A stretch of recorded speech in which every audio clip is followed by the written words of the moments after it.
Yeah. So katika changamoto kubwa ambao inarudisha vijana wengi kimaendeleo katika kujikwamua kutoka kwenye umaskini na kufikia standard fulani hivi ya maisha ni kuridhisha watu ambao wewe ulikuwa uwajui.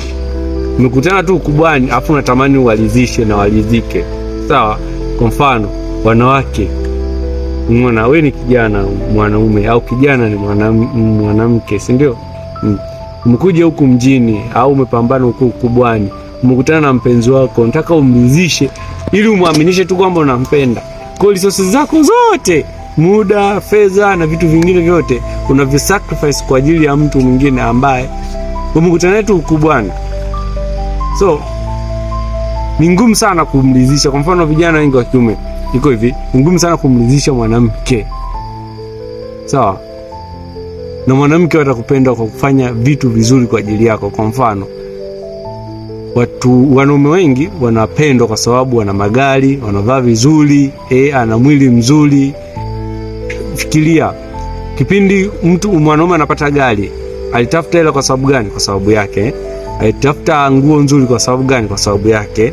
Kila kitu ukifanya kwa sababu yako, kuna mtu atatokea atakupenda. Lakini ukifanya kitu kwa ajili ya mtu, hautakaa ukapendwa. Umeona? Na utarudi nyuma, na utakuwa mtu wa kurudi nini? Wa kurudi nyuma. Kwa hiyo ni ngumu sana kumridhisha mwanadamu ambaye amezaliwa tumbo lake na wewe umezaliwa tumbo lako. Afu umekutana tu ukubwani, unatumia resources nyingi kumridhisha yeye. Ni ngumu sana. Utabaki ukiwa kurudi nyuma, utaita ndugu wachawi, utaita majamaa zako na marafiki uliokutana nao ukubwani kwamba wao ni wachawi au wanafiki, wanakunafikia. No. Ni jambo lako. Yaani wewe mwenyewe ndo unatengeneza hayo mazingira. Utaita kila mtu mchawi. Na utahisi Mungu amekuacha. Wakati Mungu yuko upande wako kila siku. Unaelewa?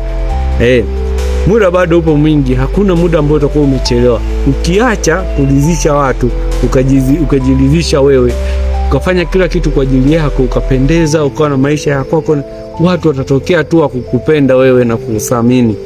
So kitu cha kujifunza, anza na wewe. Wewe ndio kitu cha kwanza. Tafuta hela kwa ajili yako, vaa vizuri kwa ajili yako, usivae vizuri kwa ajili ya mtu mwingine. Sio, unaelewa? Nunua gari kwa ajili yako, sio ununue gari kwa ajili ya mtu fulani. No. Utaenda nje ya mipango yako. Na usipoteze muda kwa sababu ya mtu fulani.